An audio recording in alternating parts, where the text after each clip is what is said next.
सवेरे जाएंगे। आज फिर एक नई जानकारी देने आया हूँ।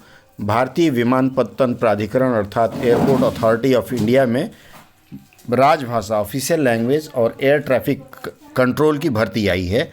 ये भर्ती संख्या है 08 ऑफ 2022।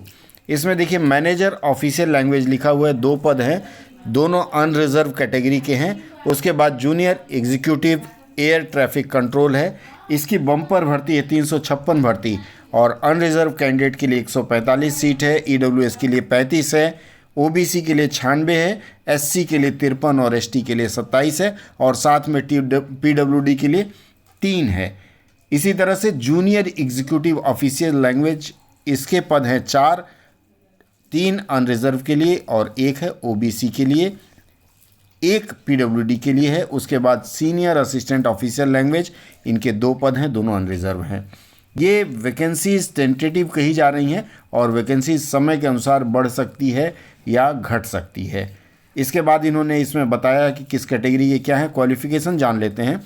मैनेजर ऑफिशियल लैंग्वेज के लिए सबसे पहले आपसे मांगा गया experience in translation related to glossary from Hindi to English and English to Hindi, preferably of technical और scientific literature, out of which 5 years experience as an officer मांगा है। आपको 5 साल का सरकारी अधिकारी होने का यदि अनुभव है तो आप इसके लिए आवेदन कर सकते हैं, अन्यथा फ्रेशर्स के लिए नहीं है।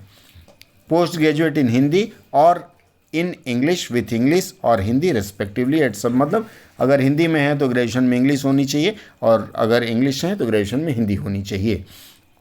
इसके बाद आता है junior executive air traffic control. ये full time regular bachelor's degree चाहिए, 3 वर्ष का, बीएससी जिसे कहा जाता है, फिजिक्स एंड मैथमेटिक्स में। कोई अनुभव नहीं चाहिए। इस पद के लिए आप आवेदन कर सकते हैं। यदि फिजिक्स और मैथमेटिक्स में नहीं है तो फिर आप किसी और विषय में ले सकते हैं, उसका विवरण उसमें दिया हुआ है। 12वीं में आपको अंग्रेजी पढ़ने लिखने बोलने का आना चाहिए। उसके बाद जूनियर एग्जीक्यूटिव ऑफिशियल लैंग्वेज में पोस्ट ग्रेजुएट मांगा गया है। हिंदी में है तो ग्रेजुएशन में इंग्लिश, उसी तरह से अगर इंग्लिश में है तो ग्रेजुएशन में हिंदी चाहिए। और उसके बाद आगे आपसे मांगा गया है 2 वर्ष का अनुवाद का अनुभव। ये भी सरकारी संस्थानों में है। सीनियर असिस्टेंट ऑफिशियल लैंग्वेज, इसमें भी वही क्वालिफिकेशन है, मास्टर्स डिग्री होना चाहिए।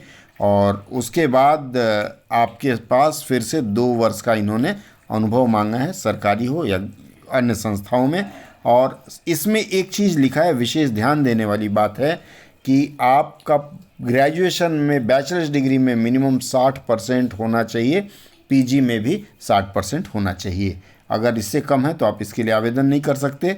सीनियर असिस्टेंट के लिए अधिकतम आयु है 30 वर्ष, 21/1/2023 तक होना चाहिए। जूनियर एग्जीक्यूटिव के लिए अधिकतम आयु 27 वर्ष है और मैनेजर अर्थात प्रबंधक के लिए अधिकतम आयु 32 वर्ष है। बाकी आपको आपकी कैटेगरी के अनुसार छूट का प्रावधान दिया गया है। आवेदन शुरू होगी 22 तारीख से, 22 दिसंबर से आवेदन की तारीख शुरू हो रही है और ऑनलाइन आवेदन की अंतिम तिथि होगी 21 जनवरी 2023। इसकी जानकारी इन्होंने नहीं दी है कि परीक्षा कब होगी। और यदि इनका पे स्केल जानना चाहें तो मैनेजर का 60,000 और 3% की बढ़ोतरी, उसके अलावा अलाउंसेज अलग से हैं।